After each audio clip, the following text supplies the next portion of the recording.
Alright, today I'm going to be showing you how to do cel-shaded style line art in Krita. So what you're going to want to do is open a document, set it to whatever resolution you want to work at. I usually start at 5000 by 5000 at 600 ppi there. You get your document.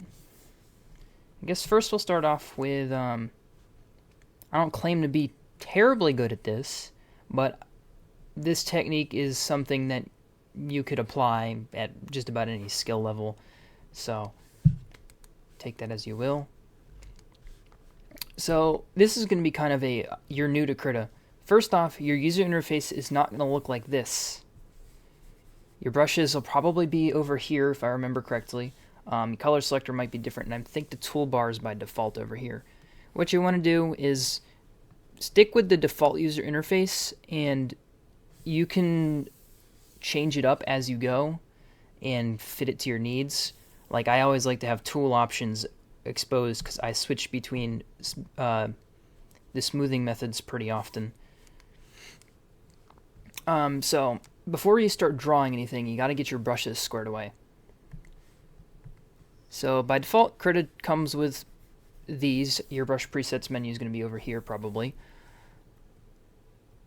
For doing the cel-shaded style line art, you really only need 3 brushes. You need your brush to sketch with, your brush to ink with, and you need a brush to do your fill colors whenever you need to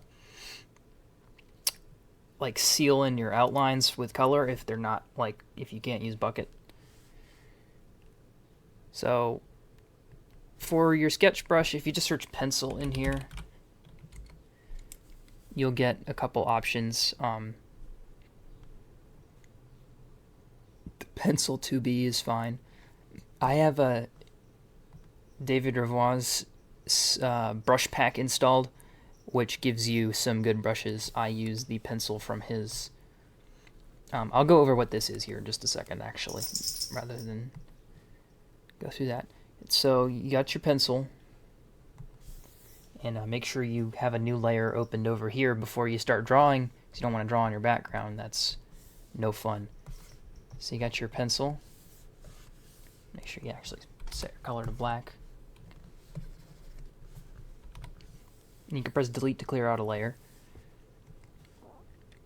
And then you're going to want a brush to ink with. If you go to the circle brushes, Krita comes with a decent ink brush here.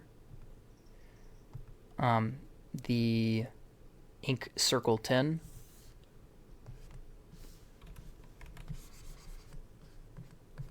The most important thing is you want it to be opaque, especially at maximum pressure. And with your ink brush, you really just want it to be opaque as much as possible, so that way if you fill in underneath, or let me demonstrate real quick what I mean. If you've got a color, you want your ink brush so that that color doesn't show through. If you pick this, you'll see that it's still completely black over here. And I'll go through some of these tricks as we go. Assuming you're using a graphics tablet, the button on the side of your pen, you can hold. I'll finish going over brushes first. Sorry if this is getting a little off track. So you got your ink brush, and you need your fill brush. If you're under circle, you can also use this one as your fill brush, the fill circle. Like I said, I use David Revoi's pencil and fill brush, and I made my own for inking. So let's go over quickly what this thing is here.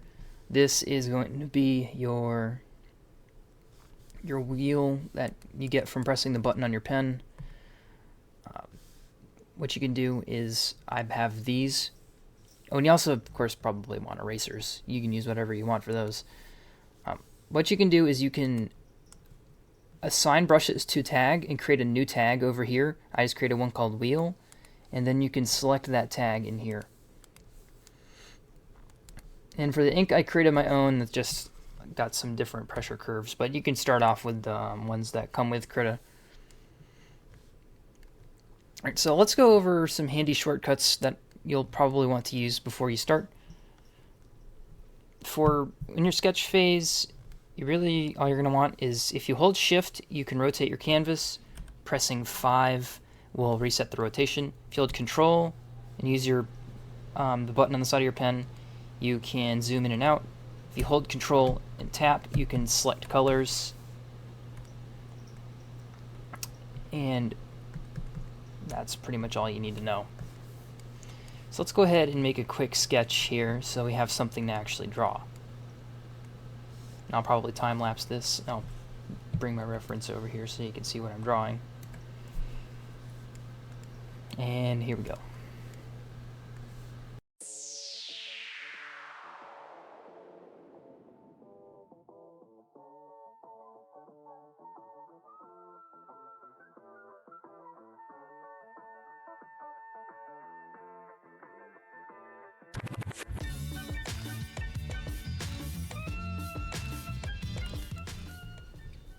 Alright, and here is what we have so far. Sorry if you can hear my AC in the background, but I'm not about to turn that off. It's like 100 degrees. This sketch is good enough to work with. Let's go ahead and rename that to sketch and lock it so we don't accidentally draw our line art on top of it.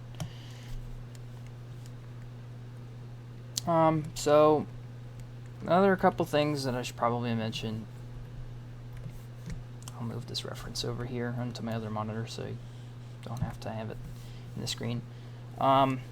If you have a brush open and you press E up at the top, you can see it switches into eraser mode, which is a handy thing to do.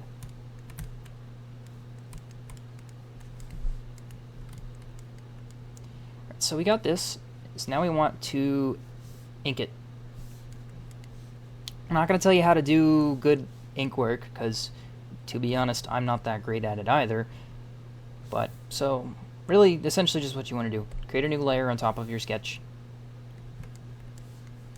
and go ahead and pick your ink brush up here, and you're going to ink over it. And you probably want to switch your smoothing mode in your tool options to stabilizer. Make sure you don't have delay checked, and just mess around with these settings till you find something you like. And your tool options might be over here as opposed to over here.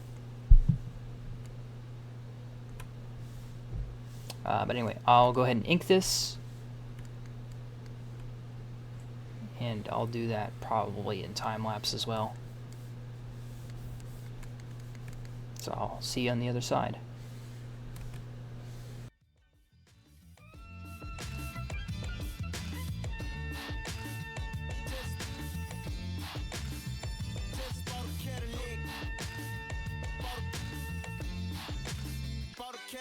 Took it to the top, got the damn top drop, 2-color flip flop and the red lollipop.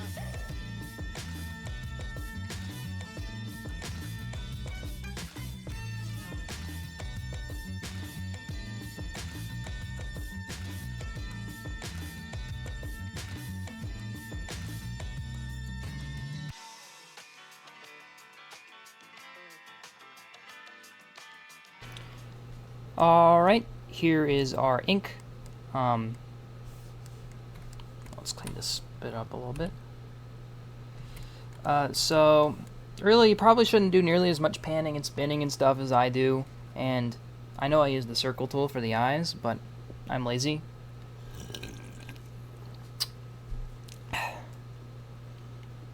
So here we go.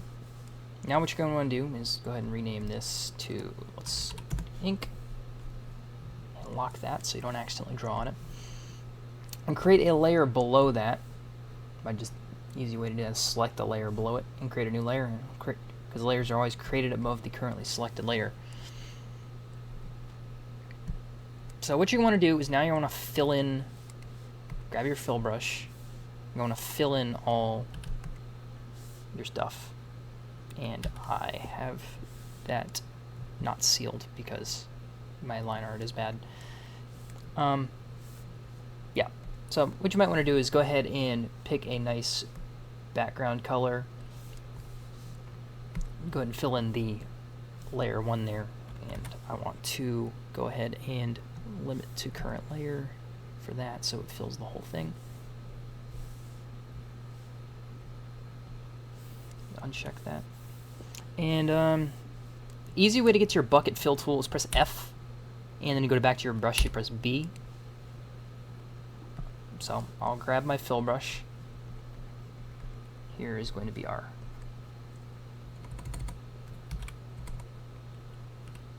color. And when you do your line art, or when you do your ink, you want to usually stay with the midtones, because you're going to do most of your shading on your highlights and shadows layers, which I'm going to get to once we finish that. So what you want to do is generally go around and seal up gaps in your lines.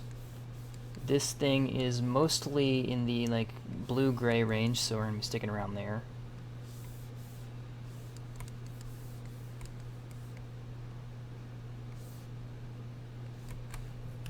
Then you just fill in stuff like that.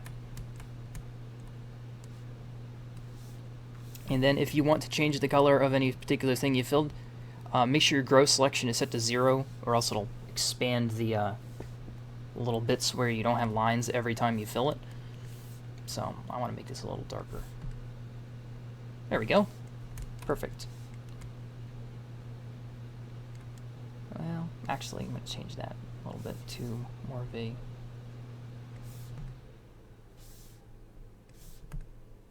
There we go. So yeah, you're going to go around, you're going to do that. And I will go ahead and time-lapse, or fast-forward that again. And I will see you on the other side, once again.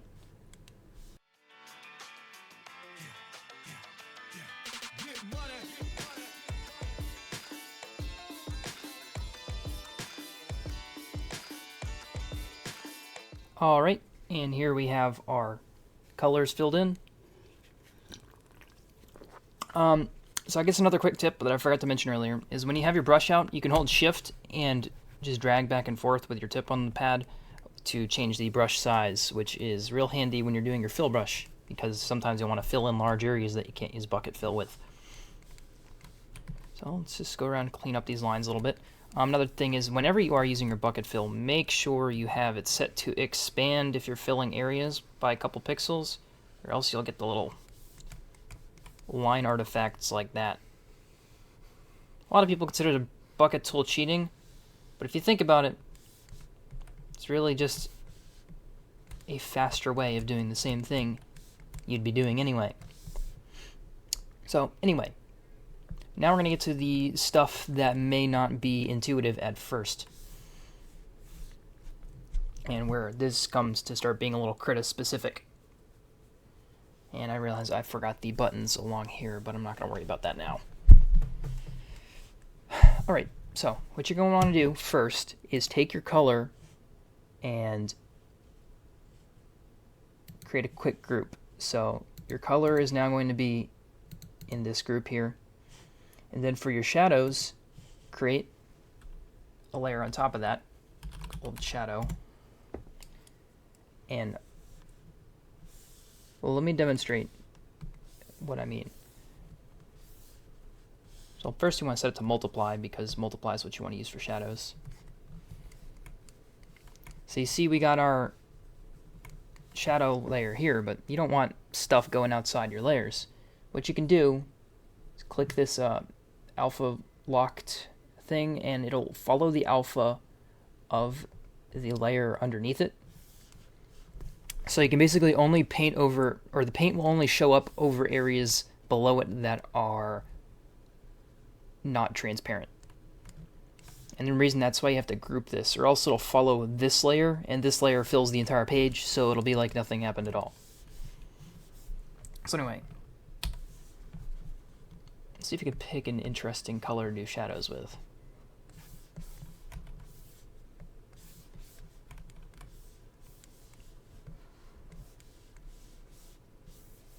Well, first let's do some of these dark shadows up here, where it's basically completely black.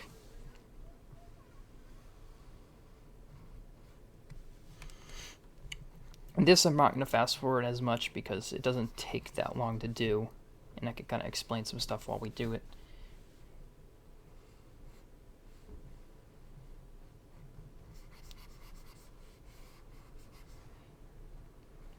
So, yeah, pretty much we're going to be doing the same thing for the highlights.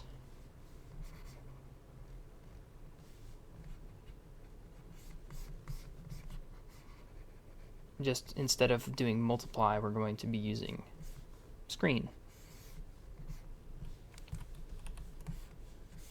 Remember, you can toggle that eraser as well.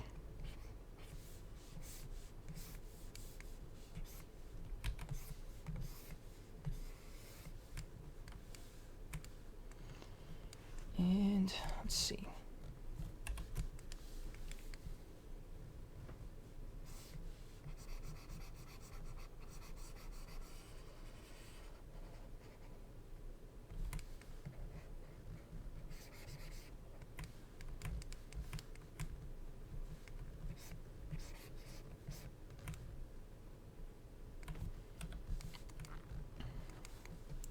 See, let's stick with these dark shadows, actually, probably for most of this.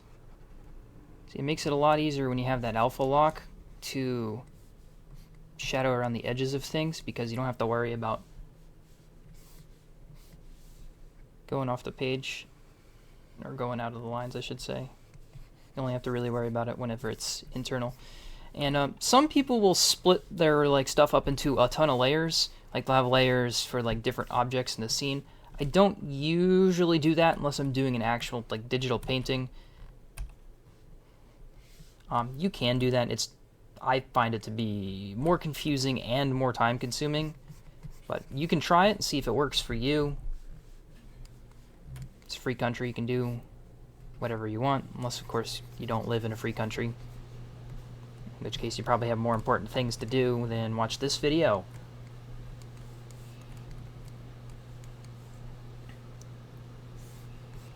So we're going to keep shading this stuff here.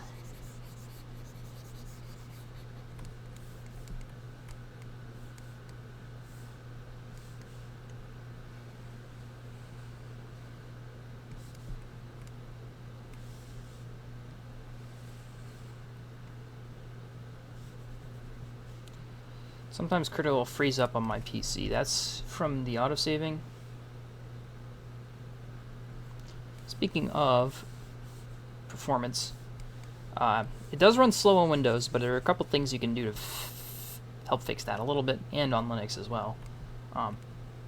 In the options, there's an option to use OpenGL instead of software rendering, which helps quite a bit, especially if you're doing lots of panning, which I tend to do a lot, as I'm sure you've noticed.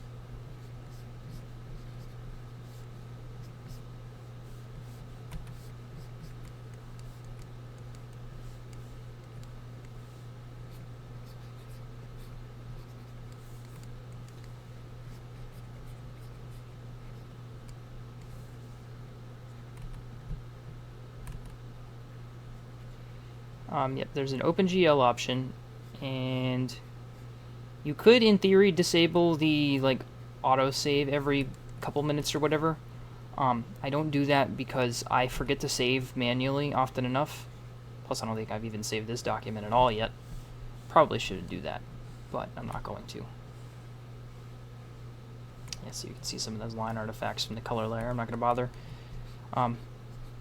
Speaking of line artifacts, one reason to work at high resolutions is that way you can downscale to, if you have those little artifacts from using your bucket fill tool or whatever, when you downscale it, those will disappear. Let's see.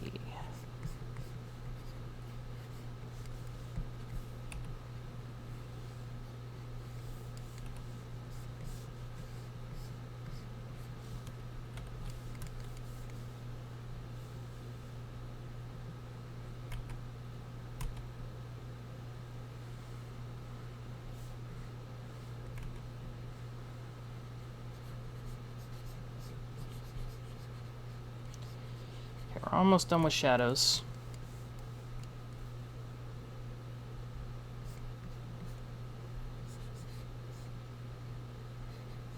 One thing you can do is if you're doing a lot of like drop shadows,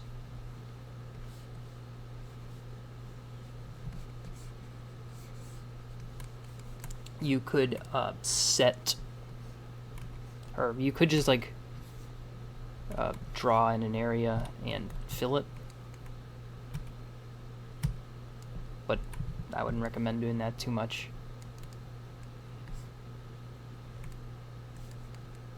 Also, apparently I've somehow selected a black color. There we go. Yep. And, whoop, don't want to do that. Don't want to do that either. There we go. Yep, and also you'll notice your previously selected colors are over here. Which is handy because if you try to pick from a multiply layer, it'll pick from the wrong color, because that's how things arc. Alright, we're almost done here.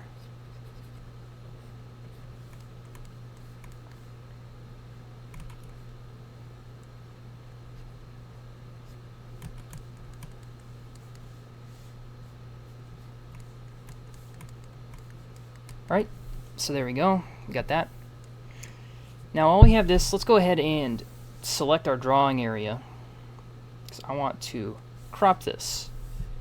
To go to image and then trim to selection. There we go.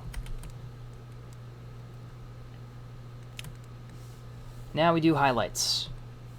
Same thing, but instead we do screen and we pick light colors.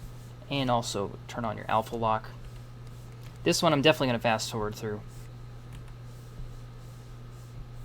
And don't pick too light of a color.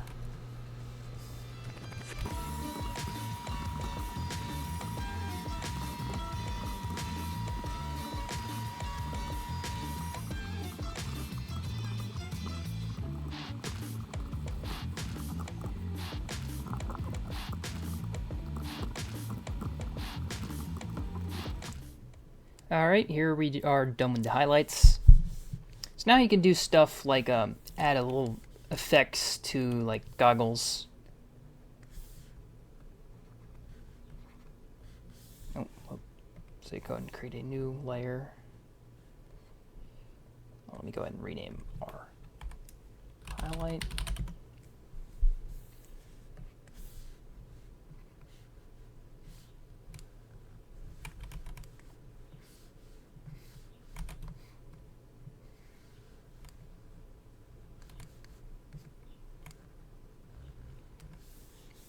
Let's say we want to do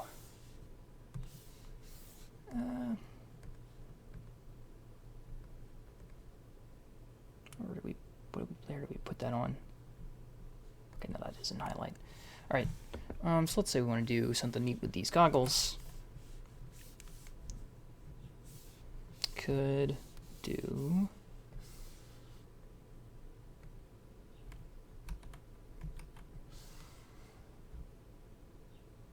something like that. Then set that. Oop.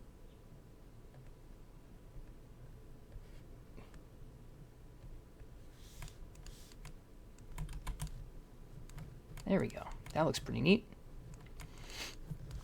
So what it is, I just selected that, created a new layer, and used that gradient tool to just apply a gradient to it. Stuff like that. You can do.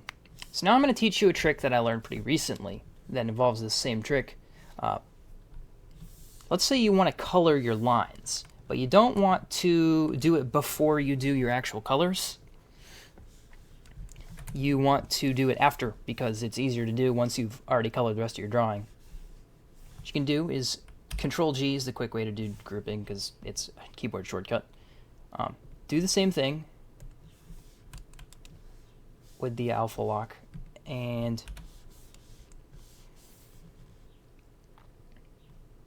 that's pretty much it. And you can either get your fill brush, fill in your lines, or one fun thing you can do is, or a quick easy way to add a little flair is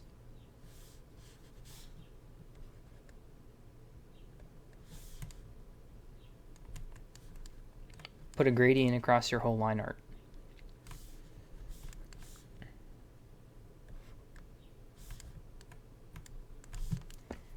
You can turn down the opacity on it to make it a little more subtle, but I'd say let's adjust some colors, maybe make this background darker.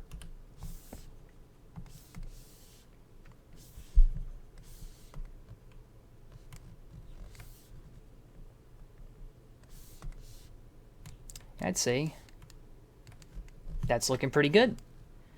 Now, this is just general information. You can apply this however you want, but I hope this tutorial was helpful. And I guess if you want to see any more, just ask. Have a good day.